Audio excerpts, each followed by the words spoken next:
Amis téléspectateurs, bonjour. Nous sommes dans l'émission Afrique demain. C'est l'Afrique d'aujourd'hui et celle du futur. Pourquoi l'Afrique du futur? C'est des élections liées à la démocratie. Nous allons aborder un sujet récurrent, extrêmement important. Je dis pourquoi cette importance? Parce qu'il y a des bruits de bottes en Afrique. Pourquoi des bruits de bottes? Parce qu'il y a des élections qui sont traficotées. Il y a plus de 85 rébellions liées aux problèmes des élections. Pour en parler aujourd'hui, nous avons une question. La première question, les élections sont-elles encore nécessaires en Afrique au regard de tricheries, de bourrage des urnes, également de confiscation en matière des organes électoraux comme la CI et CENI. Pour en débattre, nous avons deux invités de marque. À ma droite, de marque, bien sûr, nous avons M. Marc Mapingou, porte-parole du général Jean-Marie Mokoko, qui est emprisonné aujourd'hui au Congo-Brazzaville. Gagnant des élections, des dernières élections au Congo-Brazzaville, emprisonné parce que, bien entendu, Sassou Nguesso veut s'éterniser au pouvoir. À ma gauche, nous avons notre journaliste aimée, panafricaine, Yasmina Lalou, journaliste au Point.Afrique. Alors, ma première question, M. Marc Mapingou. Nous voulons avoir à peu près de nouvelles de notre ami général Mokoko.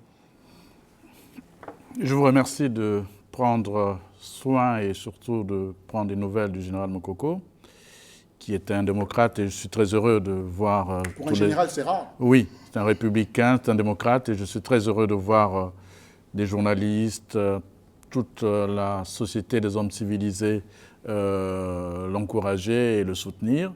Je peux vous dire qu'il est serein, il se porte bien. Et comme disait Shakespeare, la vérité a le cœur tranquille. Je crois que c'est un homme qui est tranquille, il n'a rien fait de mal. Il a tout simplement gagné. Et comme il a gagné, eh bien voilà, tous ces problèmes viennent de là. C'est l'Afrique et le Congo-Brazzaville. L'Afrique. Madame Yasmina Lalou, l'Afrique, en désespoir de cause aujourd'hui, quand il y a des élections quelque part, il y a toujours tricherie, bourrage de jeunes, et le dictateur se maintient toujours au pouvoir. Hélas, c'est ce qu'on voit, c'est ce qu'on constate. On a beau protester, on a beau se mobiliser, on a beau parfois aller jusqu'à se mettre en danger physiquement et recevoir des, comment on appelle ça, des répressions violentes, et cela ne change rien, puisqu'ils se maintiennent envers et contre tout, et surtout envers contre la volonté de leur peuple, pardon. Et quelques exemples qui restent des exceptions, justement, trop souvent, trop rares. C'est par exemple récemment, on a pu constater qu'au Burkina Faso, il y a eu une transition démocratique. Et c'était d'ailleurs les militaires qui étaient en partie acteurs de cette transition démocratique, qui, pour une fois, n'ont pas, à coup de putsch sanglant, réquisitionné le pouvoir ad vitam aeternam. Et après, cela a donné lieu à un processus électoral relativement serein aussi, mais c'est un exemple qui reste malheureusement trop rare. Il y a l'exemple du Bénin aussi. Oui, tout à fait. Le Bénin, c'est un peu plus, disons, je serais plus nuancée par rapport au Bénin, parce qu'on a vu qu'effectivement, le président sortant a... Yahi Boni a préparé le terrain à cette élection. Préparer le terrain, c'est-à-dire que sans nommer officiellement un dauphin. Il avait son dauphin. Oui, il l'avait. Justement, M. Zinsou, qui a été Premier ministre sous Yahi Boni, a ensuite été candidat aux élections présidentielles.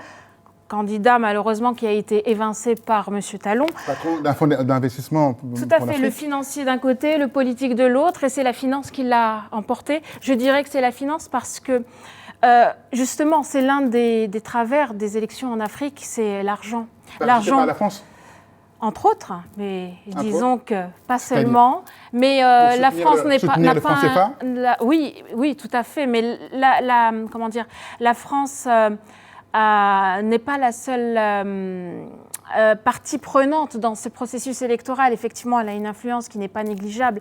Mais il y a aussi des pratiques au niveau des États africains qui sont inhérentes, je dirais, à l'africanité, entre guillemets. Même si on peut parler aussi de France-Afrique dans ces élections, il y a toujours des résurgences de la France-Afrique. Et d'ailleurs, l'exemple du Congo-Brazzaville, encore une fois, qui n'est pas un exemple dont on a envie de se vanter, c'est que Denis Sassou Nguesso est quand même très soutenu par les partis, par les hommes politiques français.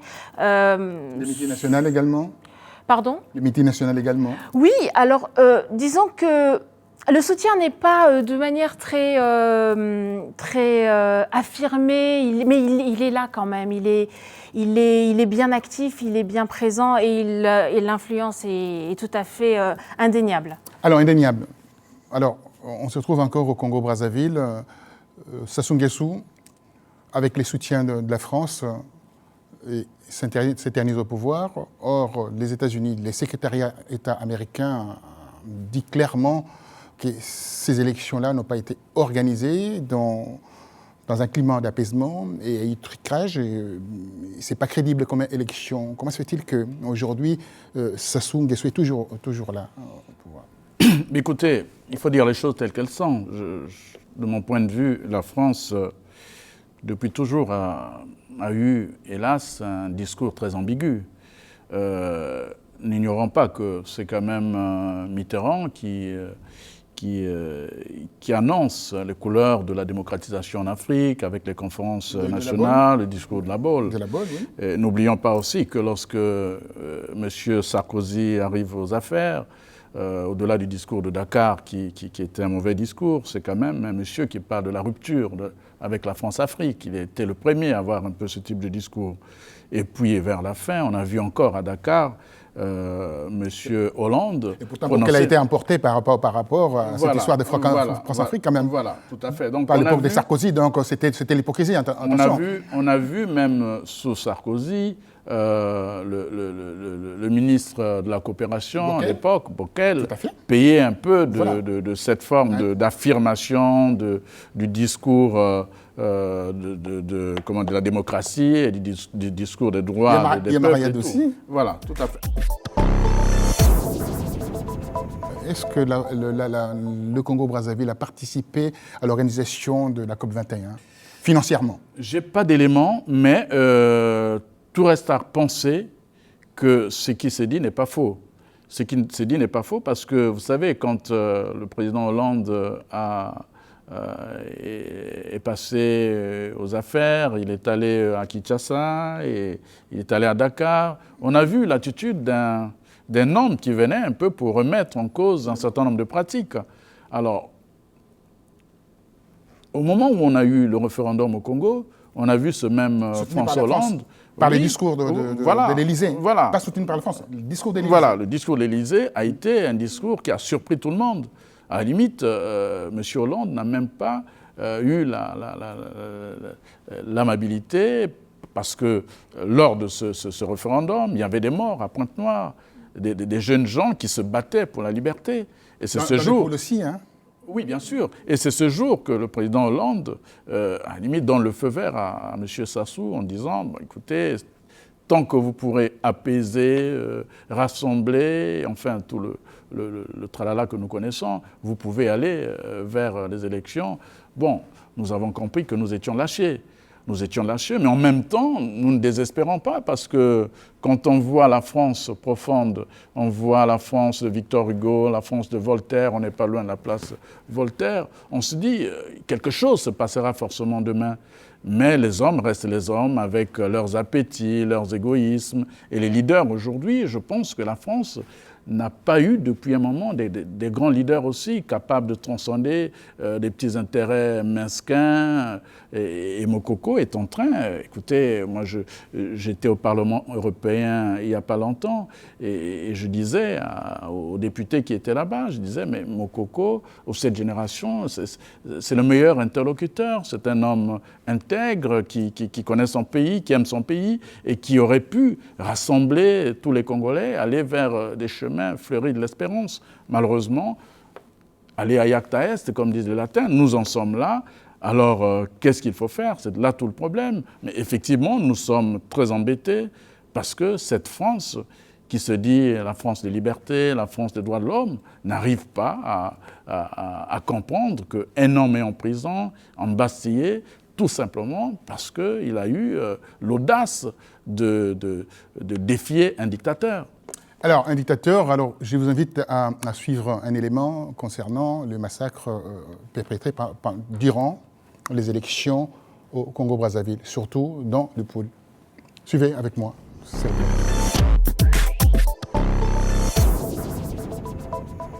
Les élections en Afrique, d'où la quête du pouvoir qui met les nerfs à vif. De l'Afrique du Nord à l'Afrique centrale, le refus du statu quo énergisé par le printemps arabe a fait tache d'huile, à l'image des mouvements étudiantins qui ont remis en cause l'ordre colonial. Les mêmes courants de jeunes Africains continuent à refuser les structures de domination incarnées par les présidents qui veulent s'accrocher au pouvoir. Au Sénégal, Abdoulaye Wade voulait un 3e mandat, mais ne s'attendait pas à la spontanéité des jeunes militants du mouvement Y'en a marre qui ont fini par lui barrer la route. Le palais citoyen au Burkina Faso a mis fin à la dictature personnifiée par Blaise Compaoré pendant 27 ans. Dans certains pays comme le Bénin, le président Annie Bonny a annoncé qu'il ne briguerait pas un 3e mandat et donne un signal fort pour cimenter la transition démocratique assurée précédemment par Mathieu Kérékou. Que le Bénin vient de donner une leçon extraordinaire de démocratie à l'Afrique, mais que dans le même temps, dans quelques pays que je n'ai pas envie de citer ici, on a eu les mêmes. Et peut-être que dans ces pays-là, on devrait choisir des rois, une bonne fois pour toutes, et on fait l'économie des élections. Ça coûte beaucoup d'argent. Mais quand vous regardez un peu les élections qu'on a eues ces derniers mois, c'est les mêmes qui sont revenus, ceux qui étaient déjà aux affaires. Je ne veux pas citer les pays, mais vous voyez bien que la seule alternance qu'on ait connue dans cette année électorale, et il va y en avoir, mais c'est au Bénin, comme en 90, le seul. Le bon exemple est sans aucun doute en Tanzanie par Diouf Nyele et sans équivoque. Le pays vit une alternance par région et par religion, ce qui a stabilisé la paix sociale dans ce pays de l'Afrique de l'Est. Le président américain Barack Obama n'a cessé de répéter depuis Accra au Ghana jusqu'à Addis Abeba au siège de l'Union africaine, un appel qui n'a pas été entendu par Burundi où son président s'est offert un 3e mandat envers et contre tous. La paix est en péril, le pays compte des centaines de morts et des milliers de réfugiés. Au Congo-Brazzaville, Denis Sassou Nguesso a presque achevé son projet de changer la constitution via un référendum. La RDC Congo-Brazzaville, le Rwanda, au-delà du 3e mandat, les revendications s'expriment fortement en Afrique. Le respect des principes démocratiques, la lutte contre le chômage et le respect des droits civiques et politiques.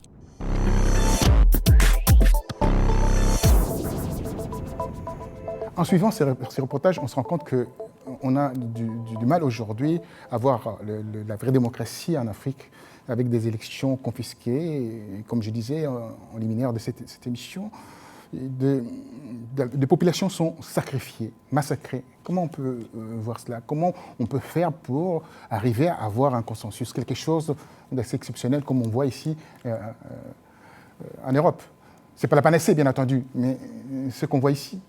Je crains que l'Afrique n'attende encore un peu longtemps son Tocqueville qui écrira de la démocratie en Afrique parce que il y a tellement de pratiques ancrées depuis des générations dans les processus électoraux, dans les mœurs, dans les mentalités, qui font que d'un côté, ce sont les politiques qui entretiennent un système qui est corrompu, et de l'autre, qui nourrissent une population qui elle-même se nourrit de cette corruption. Je pensais tout à l'heure, je parlais des élections au Bénin.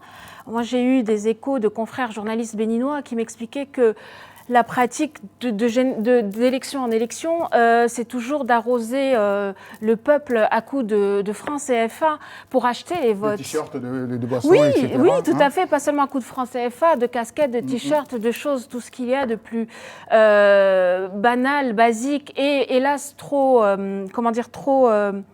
trop courante.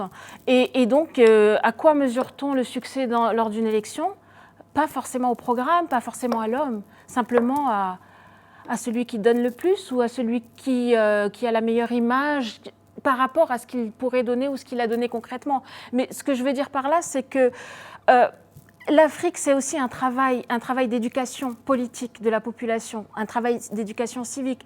Et ce travail n'est pas fait, effectivement, parce que les hommes politiques n'ont pas intérêt au pouvoir, en tout cas, pas ceux qui sont, pas la nouvelle génération, mais ceux qui sont installés, qui font tout pour rester le plus longtemps possible, pour pérenniser ce système qui est, aujourd'hui, on le voit complètement dépassé, parce qu'on est quand même au XXIe siècle, mais qui l'entretiennent sciemment et qui, à coup de rafistolage de la Constitution, de bricolage de réformes constitutionnelles, font qu'on va se donner l'apparence d'une légitimité, mais qui n'en a pas, en fait, qui est dénuée de toute légitimité. Alors, je reviens encore par rapport au Congo-Brazzaville, parce que vous êtes le représentant du général Mokoko. Il y a une commission qui s'est mise en place pour le recomptage, d'ailleurs soutenue par le Canada. Alors, on en est où par rapport à cela ? Mais écoutez, cette commission avait fait son travail, avait eu des élections qui donnaient effectivement M. Sassou arrivant avec 8%. Donc, derrière Jean-Marie Michel Mokoko et Parfait Kolela. Donc ça, c'est un fait. Bon, il faut dire aussi que tout ça, ça s'est passé dans des situations très difficiles. Vous savez, il y a l'un des... Téléphone coupé, l'Internet... Tout était à huis clos, comme nous savons. Et puis, ceux qui faisaient partie de cette commission, il y a un monsieur Jean Gwabi qui était dans le nord du pays, qui avait des véritables résultats. Ce monsieur s'est fait agresser, bastonner, voilà, tout à fait. Et jusqu'à aujourd'hui, on n'a jamais vu ces élections. Et ce monsieur, aujourd'hui, est en prison, pratiquement agonisant. Nous savons parce qu'il a été torturé à mort, tout simplement parce qu'il a osé partir dans le nord du pays, considéré comme le fief de Sassou Nguesso.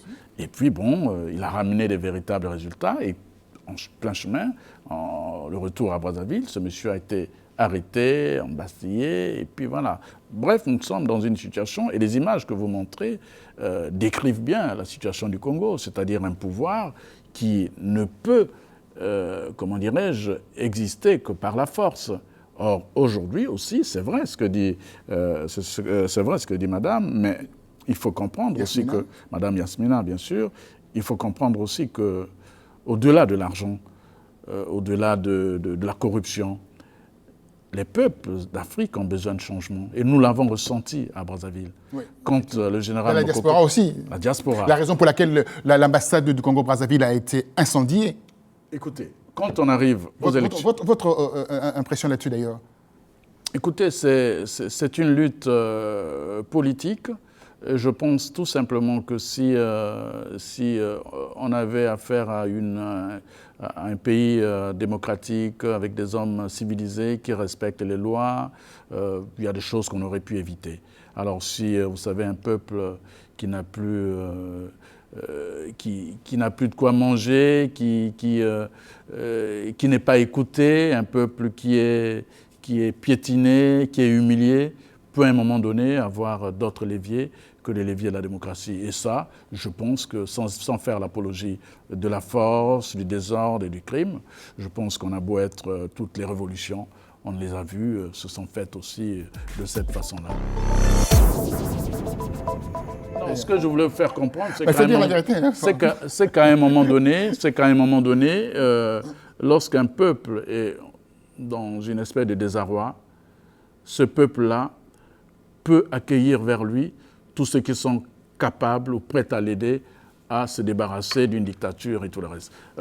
Pour revenir à Le Floc, vous saviez que j'étais directeur de campagne de l'Issouba. Vous savez ce que Le Floc pensait de l'Issouba et du système l'Issouba. Donc ne comptez pas sur moi pour penser que je peux être un ami de Le Floc. Mais seulement, j'estime que cette période-ci, nous avons besoin de tout le monde pour faire partir un dictateur. Un dictateur. Voilà. Alors, il y a quelques dictateurs qui veulent s'éterniser au pouvoir. On a vu le cas avec le Burundi. Ce ne sont pas les exemples qui manquent, malheureusement, Oui, parce que... il y a notre ami dans le l'Est. Zimbabwe aussi, Zimbabwe. Je pensais à Mugabe, qui est un exemple vraiment l'archétype du dictateur qui se maintient envers et contre tout, pardon. Paul Kagame également. Oui, Kagame. Enfin, Kagame, il a...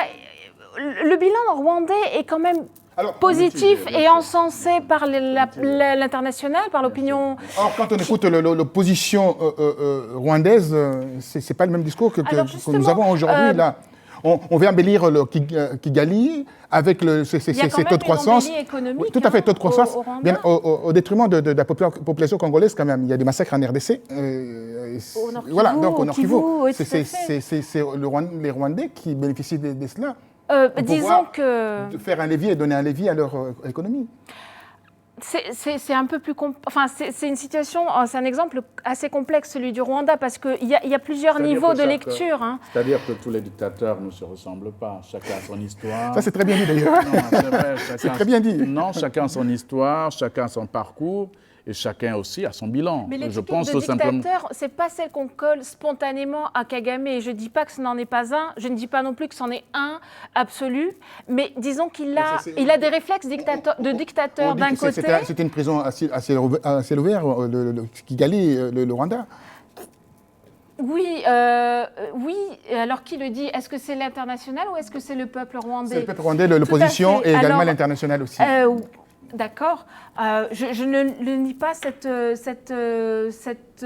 état de fait. Je dis simplement qu'il sert certains boulons un peu trop forts, mais d'un autre côté, un dictateur mettrait l'économie à son service premier. Or, j'ai l'impression, de mon point de vue, qu'il est quand même au service de son pays, en tout cas d'un développement économique qui est une priorité sincère dans son action. Alors, en tout cas, vu de l'extérieur, je partage voilà, tout simplement parce que on a l'impression que beaucoup de choses marchent dans ce pays et que ce pays, pour l'instant, est dirigé par quelqu'un qui n'a pas entraîné des disparus du beach ou des histoires aussi complexes de pillage. Alors, en conclusion, on peut dire que voilà, l'Afrique a besoin d'une dose d'une dictature et un tout petit peu de démocratie. Non, je ne dirais pas cela. Alors, c'est ce que vous êtes en train de nous dire, enfin, directement. Vous allez répondre à cela en 1 minute 30. Vous, 1 minute 30 ? Non, on ne dit pas ça. Vous savez, c'était la vieille doctrine hier où on disait qu'on avait besoin de dictateurs éclairés ou de despotes éclairés ou quelque chose comme ça. Non, je pense qu'aujourd'hui, l'Afrique veut et souhaite des changements, souhaite la démocratie, et nous allons vers des valeurs qui sont des valeurs porteuses, qui sont des valeurs de la civilisation moderne, qui sont celles de la justice, de la paix et surtout celles du développement. Donc à partir de ce moment, alors le développement au niveau du Gabon, parce qu'il y a des élections, de prochaines élections là. Oui. Alors vous croyez que Ping va subir le même sort que Général Mokoko? Écoutez, Ping n'est pas seul dans cette... Parce qu'il est aussi de l'opposition. Vous étiez le Frocade aussi. Vous étiez le Frocade aussi. Oui, mais Ping n'est pas le seul candidat. Il y a l'actuel président, il y a l'actuel ou l'ancien président de l'Assemblée nationale aussi qui est candidat. Bon, il y a Ping, il y a bien d'autres. Mais écoutez, si Brazzaville est le modèle et si le Burundi est le modèle, je crois que tous risquent de glisser vers ce délire idiot qui est le délire de... En 10 secondes, la RDC alors, parce que dernièrement, le président Kabila est parti chercher des conseils chez Sassou Nguesso pour s'éterniser au pouvoir encore, pour voir les stratégies du grand frère ou des dinosaures ou bien entendu du patriarche. C'est une expression que l'on connaît très bien, dis-moi qui tu fréquentes, je te dirai qui tu es. En conclusion, alors, donnez-nous une conclusion par rapport à cette Afrique. Alors moi, j'ai simplement envie de dire stop au discours que l'on entend depuis des décennies, qui veut que les Africains ne soient pas mûrs pour la démocratie. Parce que c'est une manière d'infantiliser, c'est une manière de les maintenir sous la coupe de présidents ou de chefs d'État paternalistes, faussement paternalistes. Moi, je pense que le peuple, les nouvelles générations sont ouvertes sur le monde, savent très bien ce qui se passe, connaissent très bien ce qu'est la démocratie. Je pense qu'ils y aspirent évidemment légitimement. Simplement, il y a trop de barrières encore et trop de freins qui les empêchent d'y accéder réellement. Voilà. Merci. Nous arrivons au terme de notre mission consacrée sur les élections en Afrique. Savez-vous, des élections en Afrique, c'est des élections à problème. Donc, on fera de la sorte avec des partenaires occidentaux d'avoir de bonnes élections en Afrique. Je vous dis merci et à très bientôt. Au revoir.